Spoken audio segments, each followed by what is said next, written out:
Wow. You're a really precious little girl. I'm gorging out on ceviche. I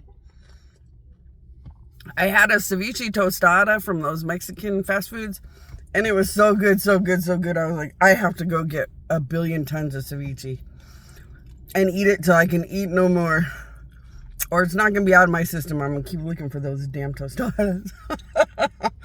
I bow down to no addiction. But thankfully with food, I guess I don't have an addiction issue with food. Or, well, you know, I learned this a long time ago. I always talk at everything. Like, you're just alcohol. I have a lot of reasons to be sad. A baby has cancer, but you're just alcohol. You don't fucking rule me. I decide. You're just food, man. I might have a lot of depression issues. Jesus had to die, and he was just a good boy. And this planet makes us a lot of conflicting things. But it's just food. I bow down to no addiction. But a God once told me, you're so hard on yourself when you're a control freak, and control freaks don't usually have addiction problems. I was like, well, better safe than sorry. You know, just like a mom will teach you something, you know, that they know is important, but it'll bother your brain one day. In the same way, I'm the creator of every God. Somehow, I always make it through everything and anything. But I have watched so many gods come and go over weird things, like a bizarre addiction that just showed up inside of them, until they would compromise their title as God over some stupid addiction. Like, why would you do that? Well, I don't know, but they've done it. So you're like, I just don't want to fall. I never want to fall. I have to be the God that always has that crown. Just can't fall. But that girl, there was a girl, and she had a really good idea. It was the most amazing idea ever known. She was like, I'm young and maybe a little naive, but in my world, I would think like that now that God's on earth, we could just ask God for the good answer so we can ignore any bad answers. She's right. You don't like small penises? God's around. Get God to shrink you as a female or grow him as a male. Psh, problem solved. You don't like emotional ups and downs? God's here.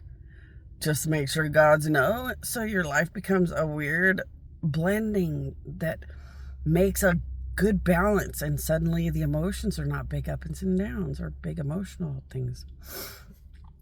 You don't like to feel sick at all, so you don't even want a cold. You like to go to work for a living and you don't like to be sick. Well, God's here. My queen, my queen, my queen. Now, you have to earn and deserve everything you get from God's and the power of God. But if you're good enough people, that sounds really smart. That little girl sounds real genius. Why not just run to God and customize your life?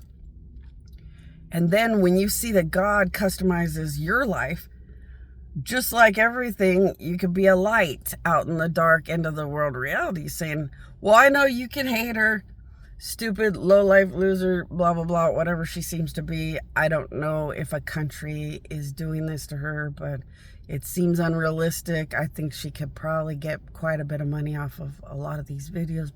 But you know, judgmental. She can be or not be, whatever you want to believe. But I am blank human. I did the my queen thing. And I don't know when it comes to Bonnie because she's real controversial. But my queen worked. And I got blank out of my life. So then I had a really good life. You know, maybe that's a good thing to do. Because my life has to be whatever it has to be as I rise. And mostly it's a lot of fighting, which, you know, unless you're the drama types, you wouldn't really want to. Like, if you wanted to bond with my existence, you'd go to my queen, my queen, my queen, find out how much all gods and I are doing against countries because they won't stop sitting right next to innocent life.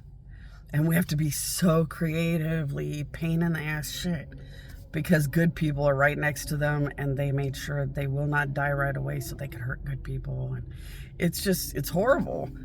But yeah, if you ever want to know my life, it sucks. But it's a typical thing that a god would be part of or stuck in. Or maneuvering in resurrection. Like, it all makes sense when you know I'm just a monumental giant god, but like, it all sucks. So, I mean, you could my queen, my queen, my queen and find out all about it. Or you could judge my existence however you want. You're just going to reap what you sow off of it. Or, like this girl is teaching, and she's very wise. Just like the people at the trailer park that were very good people. She's helping gods see the beautiful wisdom of a really good human. Like this girl's saying, pick up my queen, my queen, my queen, figure it out for yourselves, and then be a beautiful light out there that says, okay, Bonnie's life is all over the place, but this my queen, my queen, my queen is real. And like, my life became so perfect, and that was real. And maybe watching Jesus on a cross just makes it all over the place emotionally, and you don't know how to perceive anything. Maybe watching Jesus standing there while everybody is saying crucify him, like, it gets to people. Maybe all the drama, all the ups and downs, all the how Jesus looks, how everything looks, just gets to people. But if Jesus can bring you any miracle, if God and my queen, my queen, my queen can bring you any miracle, who really cares, And the only way to find out any of this is through my queen, my queen, my queen. And I really like what that girl was saying, because you're right. If you guys walk through my queen, my queen, my queen, and walk with my queen, my queen, my queen, you guys can teach everybody else what's real.